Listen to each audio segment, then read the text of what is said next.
Okay, let's unpack this.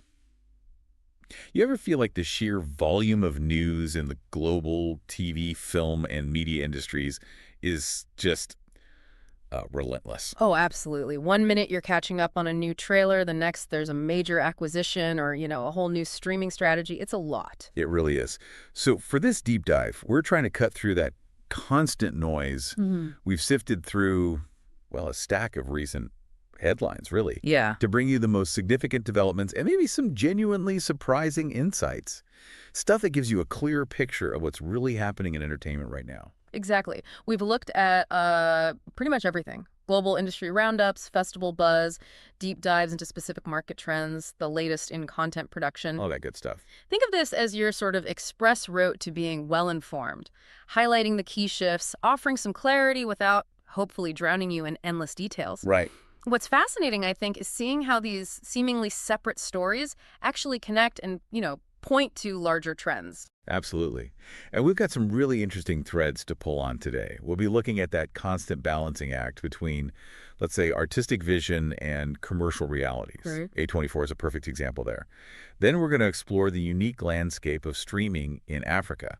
Some really innovative strategies happening there. Yeah, that's a great case study. Plus, we'll be asking, what's the significance of our TV home screens basically becoming prime advertising real estate? Seeing that more and more. We are. And beyond that, we'll touch on the enduring power of traditional media despite the streaming boom, Nollywood's ambitious global expansion, Oh yeah, Nollywood. Google's intriguing approach to making content, the surprising return of lighter crime dramas, That's an interesting one. and the immersive potential of tech like the Apple Vision Pro. It's a pretty comprehensive look at a dynamic industry. So yeah, let's dive in. Let's do it. First up, that age-old dance between creating impactful art and, well, turning a profit. The classic struggle. And when you think of a company that has really nailed the impact side recently, Yeah.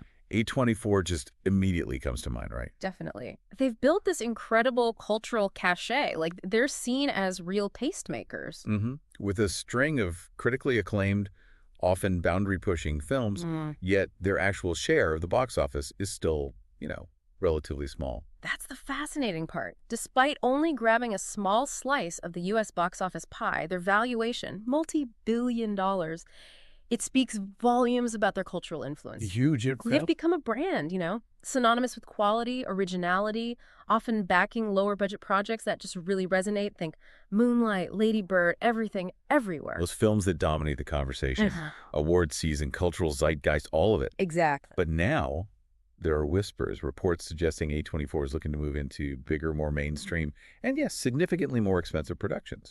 And this raises a crucial question, doesn't it? Yeah. Can they hold on to that cool factor, that indie darling status, while chasing more commercial success?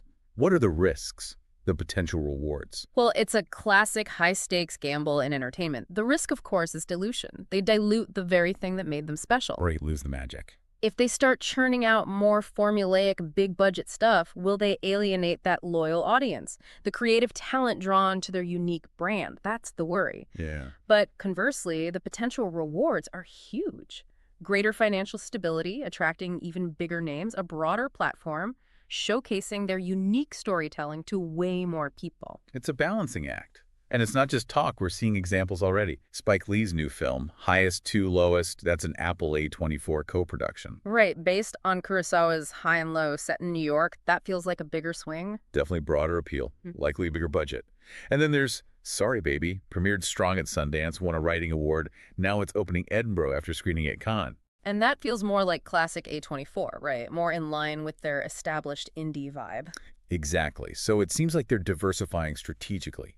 Not abandoning their roots, but definitely dipping their toes into bigger commercial waters alongside the indie stuff. Precisely. It'll be fascinating to watch how that balancing act plays out. Can they keep that reputation while reaching for a wider audience? We'll see. Okay, let's pivot completely now. Global streaming landscape, and let's zoom in on Africa. It's a really insightful case study, isn't it? It's not just about copying Western models. Absolutely not. What's so revealing about the African market is how it forces services to be incredibly agile, innovative, in ways we don't always see elsewhere. Oh, so? Well, success there really boils down to a few critical things, starting with deeply localized pricing. You just can't charge the same as in North America or Europe. The economics are totally different. Makes perfect sense. Affordability is key. And I remember reading that a huge chunk of viewing, like in South Africa, happens on phones. Exactly. In South Africa, something like 75% of viewing is on smartphones. So a mobile-first approach isn't just nice to have, it's essential. A necessity. Yeah. Platforms like Netflix and Showmax, they've responded. They've introduced tailored mobile plans, cheaper, optimized for small screens. Smart. But I also saw data suggesting churn rates people canceling can still be pretty high. Apple TV Plus, I think, was around 8% churn in the region. You've hit on a crucial point. Price alone isn't the silver bullet. Right. Affordability gets people in the door, but it doesn't keep them long term. Services need to couple that pricing with really compelling, locally relevant content, stuff that resonates with African audiences. And content is still king, even with cheap plans. Totally. Plus, flexible payment options that fit local systems and just an intuitive, easy-to-use design. Those are vital, too, for sustainable growth. It's a much more complex puzzle than just lowering the price. It really highlights that need for a nuanced understanding of diverse markets. Yeah. Okay, next up, something I think many of us are starting to notice in our own living rooms. The TV home screen becoming, well, an ad platform. Feels like every time I turn on my smart TV, there's another banner or sponsored suggestion popping up. Yeah, and what's interesting is that this isn't accidental. It's a deliberate strategy. The big TV makers, Samsung, LG, Hisense, Philips, they're actively leveraging their smart TV operating systems. To make money after they sell the TV. It's exactly generating recurring revenue streams that go way beyond the initial hardware sale. So how does that work? Are they just selling ad slots like a website? It's a bit more integrated. They're essentially licensing their OS to content providers and advertisers. This lets them embed ads right into the user interface. So on the home screen, in the app menus. Potentially even during pauses in content. It's a continuous revenue model built right into the TV experience itself. Which, okay, from a business angle, I get the logic. But as a viewer, it raises questions. Like, how much is too much? Exactly. How much are we willing to tolerate before it just ruins the experience? These are the critical questions the industry is wrestling with. It's a very delicate balance, right? Maximize ad revenue versus alienating users with too many or irrelevant ads. Yeah, push it too far and people get frustrated. Exactly. It really underscores this ongoing transformation of the streaming ecosystem. The lines between content creator, platform, advertiser, they're getting super blurry. Finding that sweet spot between effective ads and good user engagement is going to be key. Feels like we're all kind of navigating this together. Yeah. Now, speaking of content itself, it's always useful to get a sense of what's actually in demand globally. We saw some interesting insights there. Yeah, Rodriguez Montero from TVUP Streaming Media had some interesting takes. And one thing that might surprise some people, despite the huge shift to streaming, traditional over-the-air broadcast channels, still really relevant for mass audiences. Oh, really? For what kind of stuff? Particularly for things like live sports, breaking news, local community content, things people often want to watch live together. That's a really important reminder. Even with endless streaming choices, there's still a big audience and a real need for traditional linear TV. It's not gone. Not at all. It's more like a complex coexistence. Yeah. Different platforms for different needs, different habits. Right. Okay, let's shift focus again. Let's talk Nigeria and Nollywood. It's been a powerhouse for years, but there seems to be a really deliberate strategic push for even bigger global recognition now. Absolutely. That huge investment from MBO Capital, a $4.6 billion, that's a massive signal of this global ambition. Wow, yeah. Their focus isn't just domestic box office anymore. It's very much about landing international distribution deals, forging global partnerships. And Nollywood has already had some big international hits, right? I remember The Wedding Party 2 did really well globally. They have. MBO Capital has been backing some of Nollywood's biggest commercial successes since 2017. Now, with global streamers hungry for diverse international content, especially Nigerian stuff. Perfect timing. Exactly. They aim to capitalize, maximize Nollywood's global appeal and, its profitability in the streaming world. It's a really exciting time for that industry. Definitely one to watch. Okay, changing gears again. Let's talk about a tech giant making interesting moves in entertainment. Google. This 100 Zeros initiative sounds intriguing. Yeah, what's notable about Google's strategy here is how indirect it is. They aren't trying to be the next Netflix or Disney Plus directly. Not distributing on YouTube or anything? Not primarily, no. Their model with Uncovered Zeros, partnering with Range Media Partners, is about funding content scripted, unscripted, and then selling it to existing studios and streamers, like an indie production house almost. Ah, so they're positioning themselves as a content engine behind the scenes rather than a direct platform. Precisely, feeding the beast, so to speak. Yeah. And their ambitions go beyond just traditional formats. They're interested in integrating their tech AI immersive view into the storytelling itself. Okay, that's very Google. Right. Plus, their support for indie films commissioning AI-themed shorts. It suggests a move to engage younger, digitally native audiences and explore future content creation possibilities. It's a clever way to expand influence without jumping into the streaming wars head on. More like selling the picks and shovels, maybe. That's a great analogy. Leveraging their tech strength behind the scenes. Smart. Okay. Now let's talk about a subtle shift, maybe, in the kinds of stories resonating right now. Seems there's a growing appetite for a certain type of crime drama. Yes, definitely seeing a rise in what people are calling blue sky crime dramas. Blue sky. Yeah, basically lighter, more character-focused mysteries. Often got a bit of humor, less overtly dark or disturbing than, say, the really intense psychological thrillers that were huge for a while. That makes sense. Sometimes you just want a good puzzle without, needing therapy afterwards. Any examples? Well, Acorn TV just launched Skin 4 of Harry Wilde, Jane Seymour as a retired professor solving crimes. Classic whodunit, but lighter, enjoyable. I can picture that. And interestingly, Jane Seymour is also doing a nonfiction show, Relative Secrets, blending true crime and genealogy, suggests a broader audience wanting that mix of intrigue and entertainment, but maybe not super heavy. Yeah, a more palatable, maybe comforting kind of crime story. Okay, now let's jump to the really cutting edge. Apple Vision Pro. Saw something about an Apple TV Plus series really pushing immersive boundaries. Yes, Charlotte Mickelberg's series, Simply Cut Adventure. It's specifically designed for the Vision Pro. It uses this incredible 8K resolution per eye. Wow, 8K per eye. Yeah, to create a truly immersive, visually stunning experience. It focuses on extreme sports athletes, basically putting you right there in the action. That must look incredibly real. How do they even film that? They're using Apple's own stereoscopic 3D camera system, engineered for this kind of thing, and they developed custom camera grips for smooth cinematic movement, even in those wild environments. As the tech evolves, Adventure really gives a fascinating glimpse into how we might experience entertainment in the future. Much more direct, more engaging. Feels like stepping inside the screen. Okay, for a broader industry view, let's touch on the buzz at global film festivals and markets. Always seems like a whirlwind of activity. Absolutely. These events are vital hubs. Networking, showcasing, deal-making. ORF Enterprise, for example, had a strong presence at Berlinale, MIP London, Series Mania, pushing content for younger audiences. Youth content seems key. Definitely. And they're already lining up Syrian Camp, NATPE Budapest. It shows that global hunt for engaging youth stuff.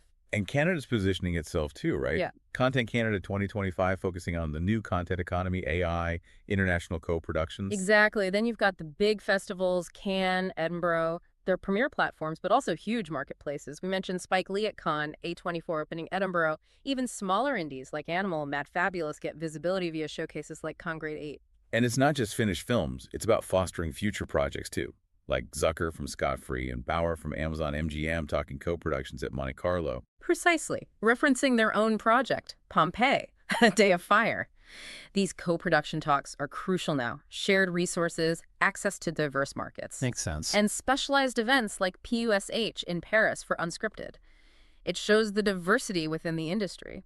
Plus, surrounding these events, there's just a constant stream of acquisitions, sales announced, content moving everywhere. Really paints a picture of a vibrant, interconnected global industry. And all this activity, it leads to shifts in talent, lots of production news. We saw quite a bit there too. Definitely. On the executive side, Sienna Packington becoming UK country manager for Prime Video, big move in a key market. Minger's heading content strategy at BBC Studios Norway shows that need for local expertise in global companies. Right. And Marisa McGrath-Liston joining Legendary as EVP of publicity, especially after a Minecraft movie did well, highlights how crucial marketing is now. Yeah. These moves signal strategic shifts. And on the production side, glimpses of big upcoming stuff. That final season teaser for Squid Game. Huge buzz already. Massive. And Deborah Melman returning in Wolfram, the sequel to Sweet Country. highly anticipated. Plus, Margaret Qualley starring in an Amazon MGM film directed by Rachel Morrison. Sounds promising. Yeah, a mix of returning hits and exciting new things. Absolutely. And it's not just established names. New collaborations popping up. Michael R. Roscom's Le Faux Soir has a great ensemble. The Annecy Murders series, tackling that cold case, shows interest in both fiction and true crime. Even horror getting reimagined, like the Creep Update. Yeah, blending familiar and new content seems key for platforms. And it's encouraging to see backing for diverse stories. The BBC adapting that prison memoir, Sky History Slate with Duchovny, Dennis Quaid, CBC ordering big feminine energy. Real breadth there. Trying to hit a wide range of viewers. Exactly. Across genres, too. Heist comedies like Chasing Millions with Eccleston and Madden. Action thrillers like Chris Pine and Run the Night. Genre-bending drama like Fish with Hunter Schafer and Tim Roth. Lots going on. Plus, sequels like Influencers. Chances for emerging talent like Jamila Jamil in Pyongyang Home Video. Even animation like Marvel's Iron Man series voice cast. Shows the continued strength of superhero stuff. And it's not just the global giants, right?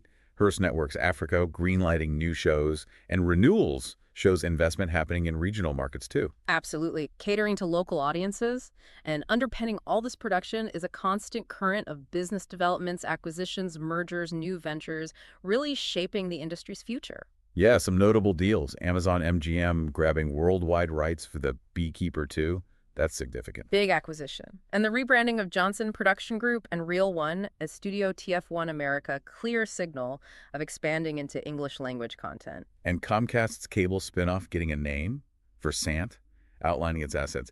That's a major structural shift in traditional media. Huge. Plus, new service companies like Wow Wow Bridge already landing big projects. FBI, International, Neuromancer shows a healthy support ecosystem.